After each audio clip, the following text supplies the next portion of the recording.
దిల్ రాజుతో దిల్ రాజు ఏంటి మన 2016-17లో మా 150 సినిమాను బాలకృష్ణ గారి సినిమా ఇంకోటి రిలీజ్ అయినప్పుడు ఏంటి మళ్ళీ ఈ సినిమా రిలీజ్ చేస్తాం కొంచెం డిలే చేయొచ్చు కదా అని అంటే సార్ అలా కాదు సార్ మా కంటెంట్ బాగుంటుంది శతమానం భవతి అని మీ పెద్ద సినిమాలు మధ్యలో ఈ సినిమా ఆడకుండా పోదు సార్ ఏం పర్వాలేదు అన్నాడు.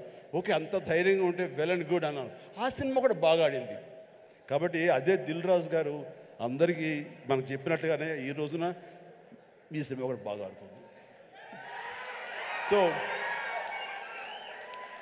ఎందుకంటే దిల్ రాజు గారు లాంటి ఎంతో సీనియరు, ఆయన ఎంతో ఎక్స్పీరియన్స్ ఉన్న మనిషి ఏ సినిమా ఏ సీజన్లో ఎలాగ ఆడుతుంది, ఒక్కో సినిమాకి ఎంత పటిష్టత ఉంటుంది, ఏ సినిమాకి ఎంత లాంజివిటీ ఉంటుంది, ఏ సినిమా ఎలాగ ఆదరిస్తారు, ఏ సీజన్ అనేది బాగా తెలుసు. కాబట్టి ఈ సినిమా వస్తే కూడా ఈ సినిమాకు కూడా అంతటికి అంత ఆదరణ ఉంటుంది, అంత విజయం చవి చూస్తాడని మనస్ఫూర్తిగా కోరుకుంటూ. అండ్ ఇందాక నేను రాళ్ళు వేశారు అనే టాపిక్ క్షమించాలి, మీ స్టేజ్ని కొంచెం 2 నిమిషాలు హైజాక్ చేస్తున్నాను. ఎందుకంటే దిల్ రాజు మీద ఎప్పుడు రాళ్ళు వేసే వాళ్ళ గురించి కూడా అభిమానిస్తున్న ఇంతమంది ముందు వాళ్ళ గురించి కూడా మాట్లాడాలనిపించి 2 నిమిషాలు మీడియా వారికి ఇది నా పర్సనల్ స్టేట్మెంట్గా చెప్పాలనుకున్నాను. ప్రతి సంక్రాంతికి సినిమాలు రిలీజ్ అవుతుంటాయి. రిలీజ్ అవుతున్నప్పుడల్లా డైరెక్టర్ ఇండైరెక్ట్ నేను కష్టపడి ఎదిగి ఇవాళ ఇండస్ట్రీలో ఈ పొజిషన్లో ఉన్నందుకు ఎప్పుడు ప్రతి సంక్రాంతికి ఏదో రకంగా కాంట్రవర్షియల్ చేస్తూ నా పైన స్టోన్స్ వేస్తూనే ఉంటారు. అది ఆల్మోస్ట్ మీరు అందరికీ తెలియంది కాదు, 7-8 ఇయర్స్ నుంచి నడుస్తూనే ఉంది. సో నేను చిరంజీవి గారు మాట్లాడుతూ వారు ఎంత బాగా చెప్పారు, దిల్ రాజుకు తెలుసు దేనికి ఎలా ఏం చెయ్యాలి అని, ఈజ్ ఎక్స్పీరియన్స్ పర్సన్ అని. కానీ ఈరోజు కొందరు వెబ్సైట్లలో చిరంజీవి గారు మాట్లాడిన దాన్ని ఇంకొకలాగా టర్న్ చేసి రాశారు. అవి 2 ప్రముఖ వెబ్సైట్లే. అంటే మీరు నా పైన ఏదో రాసి మీ వెబ్సైట్ ఇంపార్టెన్స్ని పెంచుకోవడానికి వేరే వాళ్ళని ఎందుకు వాడుకుంటున్నారు? మీకు ఇది అవసరమా? అంటే దిల్ రాజు ఏం రియాక్ట్ అవ్వడు, సాఫ్ట్గా వెళ్తాడు అనుకుంటున్నారా? తాట తీస్తా. చాలా రోజుల నుంచి ఓపిక పడుతున్నాను, ఎందుకు అని సాఫ్ట్గా వెళ్దామని.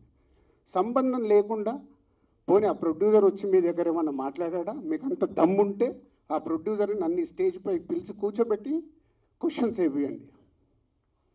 ఎందుకు ప్రతి సంక్రాంతికి నన్నే టార్గెట్ చేయాలి?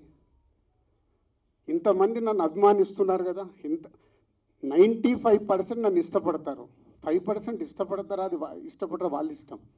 ఒక మనిషిగా నేను అందరినీ సాటిస్ఫై చేయలేను. సాటిస్ఫై చేస్తున్నాను కాబట్టి ఇండస్ట్రీలో నాకు ఈరోజు ఇంత మంచి పేరుంది. మీ అందరికీ తెలుసు దిల్ రాజు అంటే ఒక బ్రాండ్ బిల్డ్ చేశా. వ్యాపార పరంగా వచ్చే కొన్ని కాంట్రవర్షియల్స్ని మీరు అడ్వాంటేజ్గా తీసుకొని ప్రతి సంక్రాంతికి మీ వెబ్సైట్లు, మీ కొన్ని యూట్యూబ్ ఛానల్స్ కొన్నిటికి వాడుకుంటున్నారు.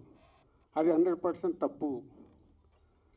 మొన్న జరిగిన ఈ సంక్రాంతి రిలీజ్ల గురించి ఛాంబర్లో మీటింగ్ పెట్టి ఛాంబర్ ద్వారా డీల్ చేసి రవితేజ గారిని కన్విన్స్ చేసి ఒక సినిమాని సంక్రాంతి నుంచి జరిపాం. అది ఎంత కష్టం అది మాకు తెలుసు.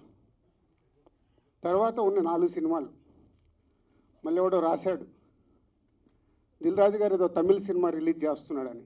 ఎవడు చెప్పాడురా నీకు నేను రిలీజ్ చేస్తున్నానని? ఎవడు చెప్పాడు?